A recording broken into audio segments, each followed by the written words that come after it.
Asia की सबसे बड़ी और अमीर महानगर पालिका कहे जाने वाली बीएमसी के चुनाव में इस बार 1700 उम्मीदवारों ने अपना नामांकन भरा है।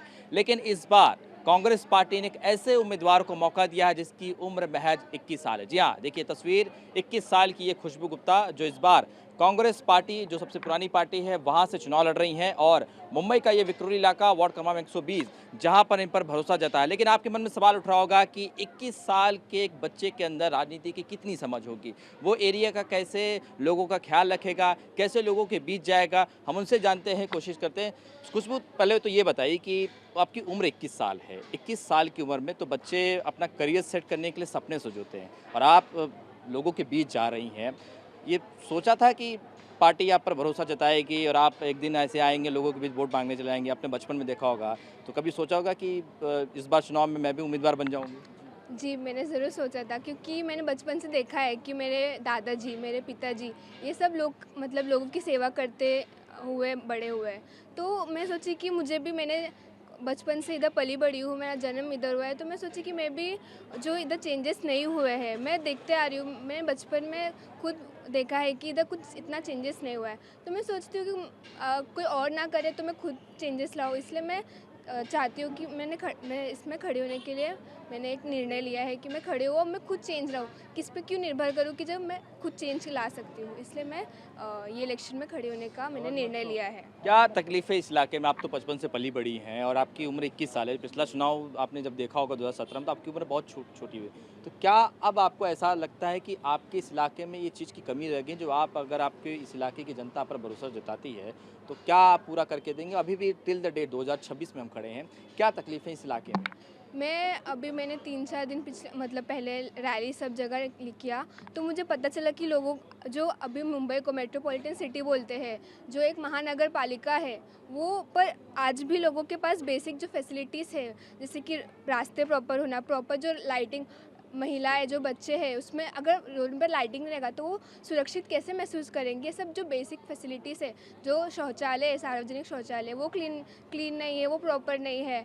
जो बेसिक और रास्तों में झाड़ वगैरह जो अभी इतना पोल्यूशन बढ़ रहा है उसके लिए झाड़ वगैरह लगाना चाहिए, सब कुछ नहीं। अब तक जो आई है, जो पहले भी जो नगर सेविका रह चुकी है, उन्होंने कुछ इतना अब तक 2017 में लास्ट इलेक्शन हुआ था, उसके बाद 2021 में कुछ दिखे ही नहीं कि क्या वो चेंज ला सकते हैं, उनका कुछ मत है या कुछ क्या वो नेक्स्ट विजन लेंगे। अभी इलेक्शन के टाइम तो सब बोलते हैं, पर हमें सबका सोचना चाहिए कि मैं देखी गटर पूरा भरा रहता है, लोग स्टेशन से मैं रोज़ ट्रैवल करती हूँ 3-4 साल से। उसका रोड इतना ख़राब है, रिक्शे वाले बोलते हैं आपका एरिया कैसा है? रोड ही नहीं अच्छा।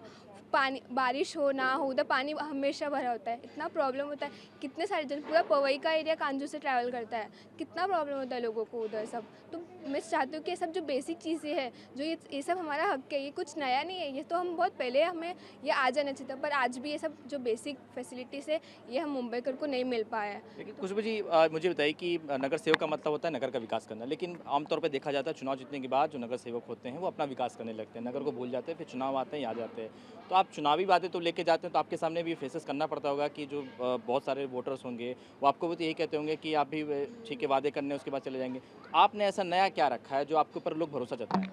मैं मैं एक मेडिकल स्टूडेंट हूँ, तो फिर मैं प्रोफेशनली मैंने एक लोक सेवा का चुना है कि लोगों की मदद करना, जो बीमारियाँ है उसको ठीक करना। पर जो मतलब मेन मूलभूत कारण है कि प्रिवेंशन हमें पढ़ाया जाता है कि prevention is better than cure, लेकिन पर प्रिवेंशन ही नहीं हो पा रहा है। जैसे कि गटर प्रॉपर नहीं है, उससे डेंगू मलेरिया फैलता है, रोड प्रॉपर नहीं है, उससे एक्सीडेंट होता है। तो मैं एज अ डॉक्टर तो ये सब ठीक कर पाऊँगी, पर ये सब हो ना, ये सब प्रिवेंट हो, इसके लिए मैं एज अ नगर सेवक बनना चाहूँगी।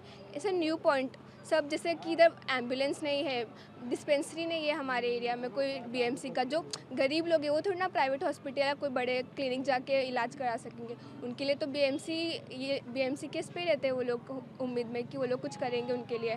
पर मैं यही चाहती हूँ कि मैं बनूँ तो फिर मैं लोगों का देखूँ कि जो बेसिक उनकी ज़िंदगी है कैसे वो सुधार ला पाए अपनी ज़िंदगी में। आपके सामने लेकिन बहुत सारे उम्मीदवार यहाँ पर भी हैं, सत्ताधारी पार्टी के भी हैं।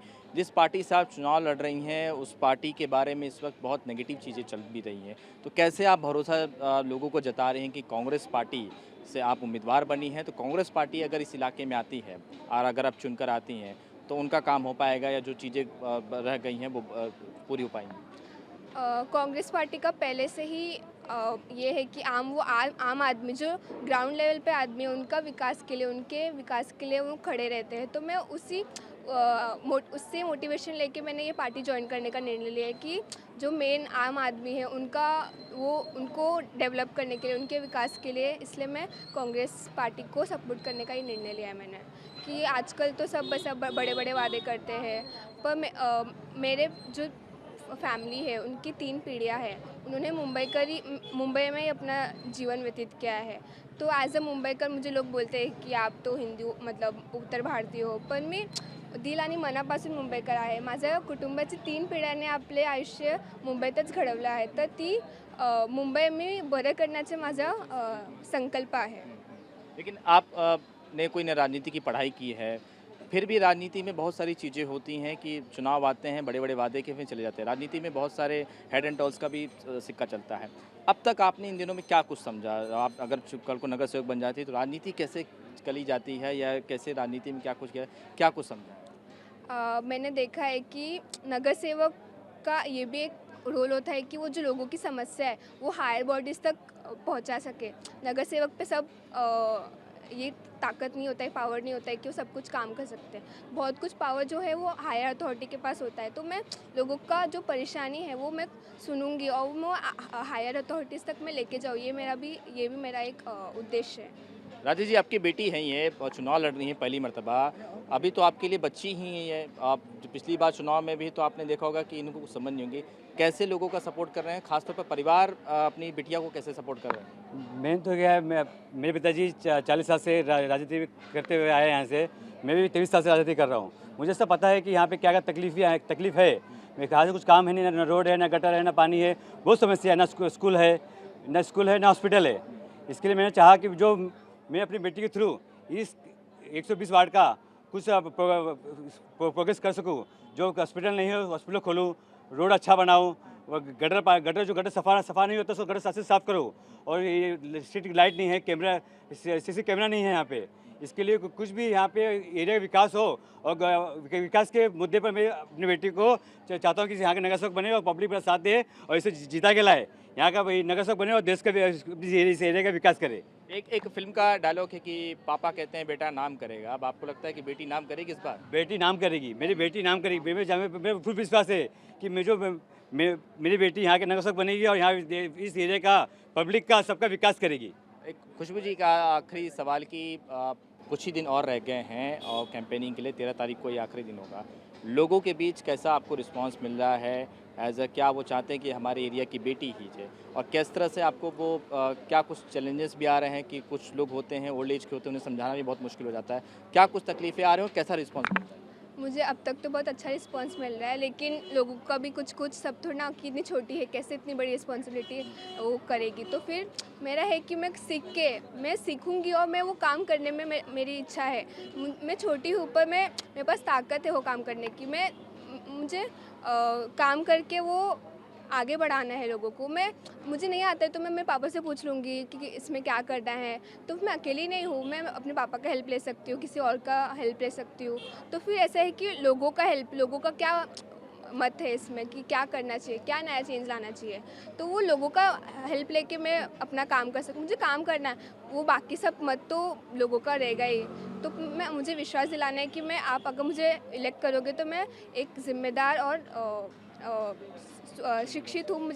मैं टेक्नोलॉजी का वापर कर सकती हूँ। आज का एरा है, टेक सेवी का एरा है, तो उसमें टेक्नोलॉजी का यूज़ बहुत ज़रूरी है आज के ज़माने में, जो कि लोगों को जो बनता है उनको कुछ आइडिया नहीं होता टेक्नोलॉजी का। तो मैं सोच रही हूँ कि टेक्नोलॉजी का भी यूज़ इसमें करूँ कि और डेवलप्ड हो अपना एरिया, तो इसलिए मैं बनना। तो पार्टी ने 23 साल की उम्र में टिकट दिया है, क्या कभी आपने सोचा था कि पार्टी आपके ऊपर इतना भरोसा जताएगी? हाँ जी, क्योंकि मेरे जो दादाजी हैं प्रदीप सिंह जी और जो मेरे पिताजी हैं अतुल सिंह जी, उनके कामों को देख के दिया गया है। तो ये भरोसा तो था, ये आगे वाले जनरेशन के लिए भी मोटिवेशन है, इससे दिया गया। लड़कियों को राजनीति में वैसे बहुत कम समझ होती है, आपको राजनीति में रुचि कब आई थी? किसने कहा लड़कियों को कम समझ होती है राजनीति में? लड़कियां आज क्या से क्या नहीं कर सकती हैं। ये गलत सोच है कि लड़कियों को किसी चीज की कम समझ है। आपको राजनीति में रुचि कब आई? हमारे दादाजी जो हम जब से हुए हैं बचपन से तब से दादाजी को देख रहे हैं, दिन रात एक करते हैं वो पॉलिटिक्स में, इस लोगों की समाज सेवा करने में। उन्हें देख के हमें डेली मोटिवेशन मिलता है। अगर चुनाव जीत जाती है तो सबसे पहले युवाओं के लिए आप क्या काम करेंगे? सबसे पहले कला क्रीड़ा जो इन्होंने बंद कराया इनकी सरकार ने, वो सबसे पहले हम शुरू कराएंगे।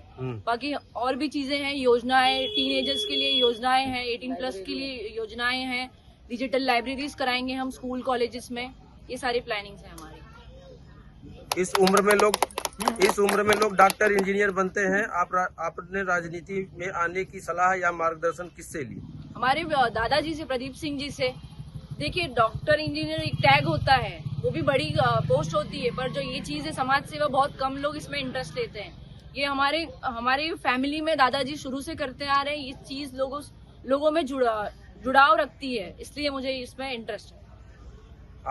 आजकल जनजी का जमाना आ गया है, तो क्या जो सीनियर है वह आप पर भरोसा करेंगे? हाँ जी, क्यों नहीं करेंगे। उनकी समस्याएं सुनेंगे, उन्हें समझेंगे, तो क्यों नहीं भरोसा करेंगे हम। जनजी के लिए आपका क्या मैसेज है? जेनजी के लिए मैसेज, वो तो देख ही रहे हैं न्यूज वगैरह, उनके लिए अच्छा फील्ड भी है। लाइक लोगों से जुड़े रहना, लोगों को समझना, लोगों की ब्लेसिंग्स मिलती है इसमें, ये नहीं होगा। ठीक है, ये थे सबसे कम उम्र की कैंडिडेट 23 साल की उम्र में प्रदीपिका अतुल सिंह, आप सबके सामने भारी समर्थकों के साथ में अपना घर घर प्रचार करते हुए। नमस्कार।